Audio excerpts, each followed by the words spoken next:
하나님이 어디에 두시든 베드로전서 4장 19절 그러므로 하나님의 뜻대로 고난을 받는 자들은 또한 선을 행하는 가운데에 그 영혼을 미쁘신 조물주께 의탁할지어다. 고난을 선택한다는 것은 뭔가 잘못되는 것입니다. 그러나 비록 고난을 의미하더라도 하나님의 뜻으로 알고 선택한다면 이때는 매우 다른 의미입니다.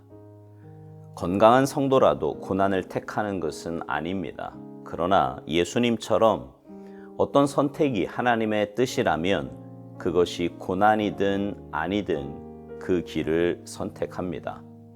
다른 성도가 고난의 훈련을 받을 때 참견해서는 안 됩니다. 예수님의 마음을 만족시키는 성도는 다른 성도로 하여금 하나님을 향해 힘있게 자라나게 하고 성숙하도록 돕는 자입니다. 우리에게 선을 행하는 자들은 우리를 동정하는 자들이 아닙니다.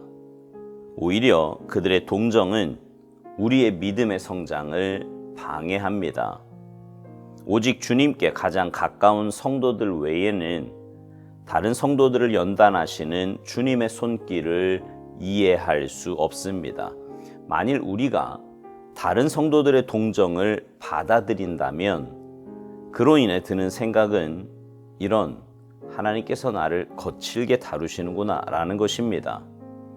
바로 이러한 이유로 예수님께서는 자기 연민이 얼마나 악한 것인지를 말씀하셨던 것입니다.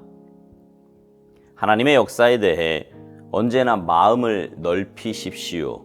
우리는 주님이 자신을 신원하지 않으실 뿐더러 답변하지 않으신다고 해서 하나님의 성품을 오해하기 쉽습니다. 예수님께서 그분의 공생애 중 사람들의 동정을 거부하셨습니다.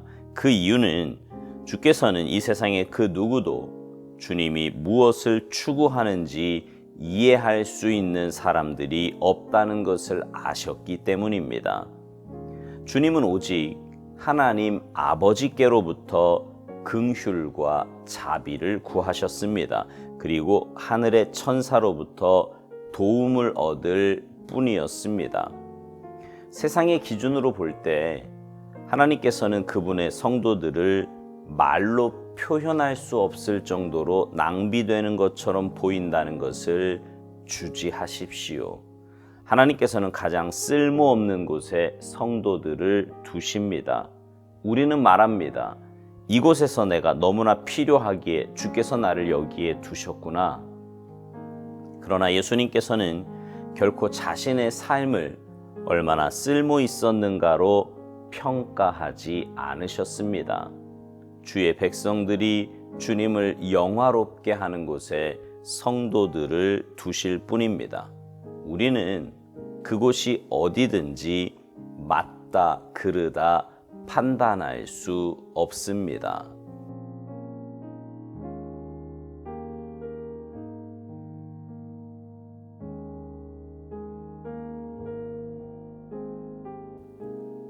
사람은요, 살면서 무언가를 늘 선택하며 살아갑니다. 일반적으로 선택의 기준은 내게 유익이 될 수 있는 것, 좀 더 편하게 살 수 있는 것, 보람이 되는 일 또는 행복이나 만족을 주는 일에 우선권을 두는 것이 인지상정입니다.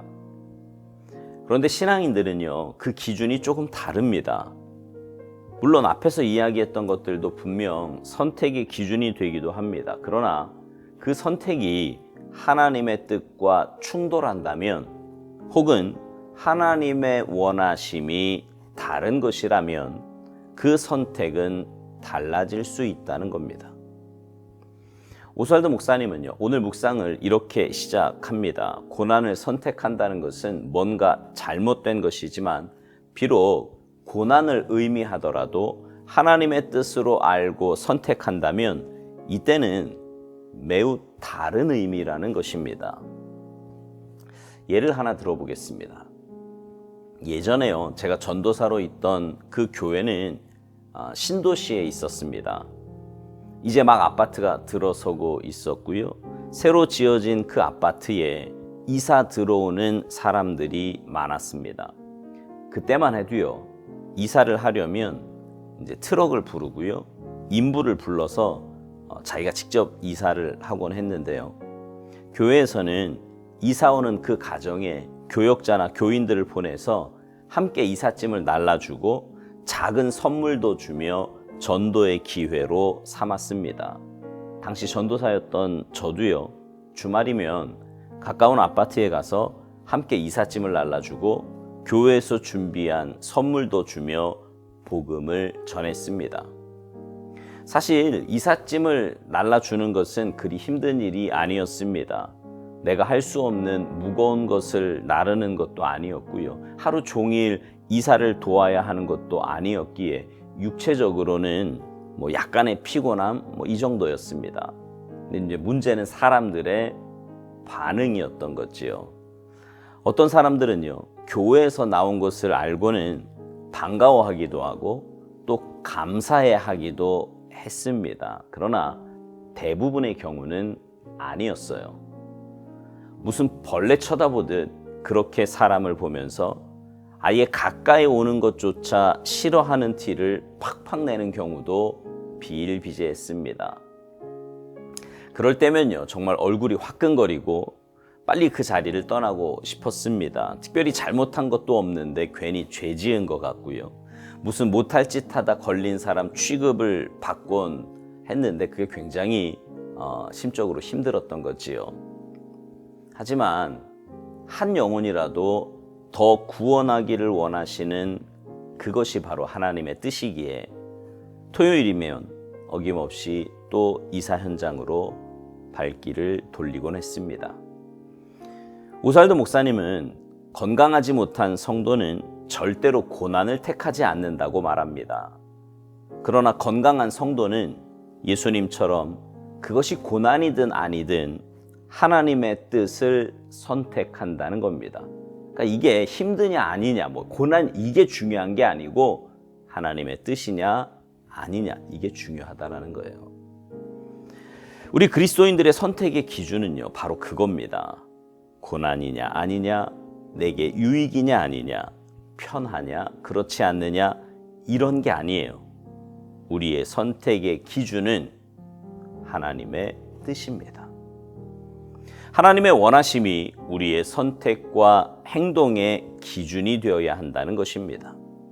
또 하나, 오살도 목사님은 다른 성도와의 관계에서 해야 하는 선택에 대해서도 말합니다. 예수님의 마음을 만족시키는 성도는 다른 성도로 하여금 하나님을 향해 힘있게 자라나게 하고 성숙하도록 돕는 자라는 겁니다. 그런데 그 돕는 것이 단순히 어떤 동정이나 불쌍히 여기는 마음이 아니라는 거예요. 동정은 오히려 우리 믿음의 성장을 방해한다는 거지요. 인간적인 마음이 신앙생활에 아무런 도움이 되지 않음을 이야기하는 겁니다. 아니, 오히려 인간적인 마음과 생각 그리고 그런 것에서 기인한 행동은 성령님의 역사를 방해할 뿐입니다. 오살도 목사님은 오직 주님께 가장 가까운 성도들 외에는 다른 성도들을 연단하시는 주님의 손길을 이해할 수 없다고 말합니다. 그렇지요.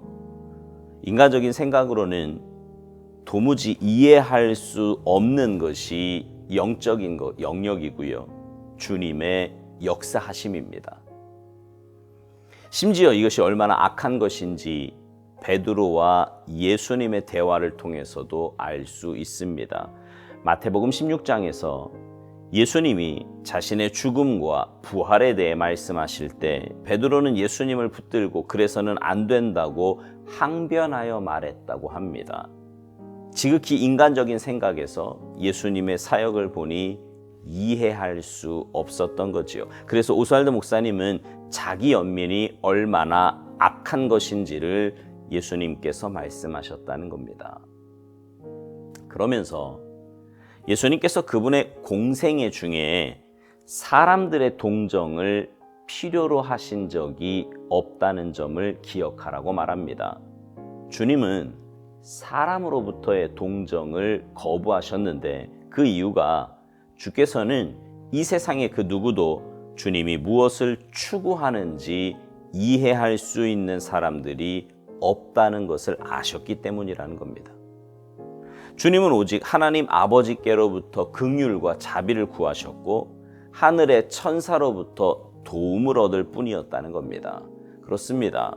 주님의 사역은 우리 인간의 생각과 지혜로는 도무지 이해할 수 없는 영역입니다. 그러기에 우리는 주님의 주권을 인정하고 있는 그 자리에서 하나님의 영광을 위해 살아가야 하는 것입니다. 오스왈드 목사님은요, 묵상 마지막에서 이런 말을 합니다. 세상 기준으로 볼 때 하나님께서는 그분의 성도들을 말로 표현할 수 없을 정도로 낭비하는 것처럼 보인다는 것을 주지하라는 거예요. 하나님께서는 가장 쓸모없는 곳에 성도들을 두신다고요. 물론 인간적인 눈으로 볼 때 그렇다는 겁니다. 그러나 영적인 삶을 사는 사람이라면 주님의 인도하심과 허락하신 그 삶의 자리를 받아들이고 주님의 뜻을 구하며 주님 뜻대로 최선을 다할 것입니다. 사랑하는 성도 여러분, 고린도전서 10장 31절 말씀을 기억하십니까? 그런즉 너희가 먹든지 마시든지 무엇을 하든지 다 하나님의 영광을 위해서 하라는 그 말씀 말입니다. 그렇습니다. 우리가 어떤 삶의 자리에 있던, 하나님께서 우리를 어디에 두셨던 그곳에서 우리는 하나님의 영광을 위해 선택을 하며 살아야 합니다. 그럴 때 우리는 하나님의 기쁨이 되며 하나님 살아계심을 증거하는 복된 인생이 될 것입니다. 바라기는 여러분 모두가 올바른 신앙의 선택을 하며 사셔서 하나님 살아계심을 온전히 증거하며 살아가는 아름답고 복된 삶이 되시기를 주님의 이름으로 축복합니다. 아멘.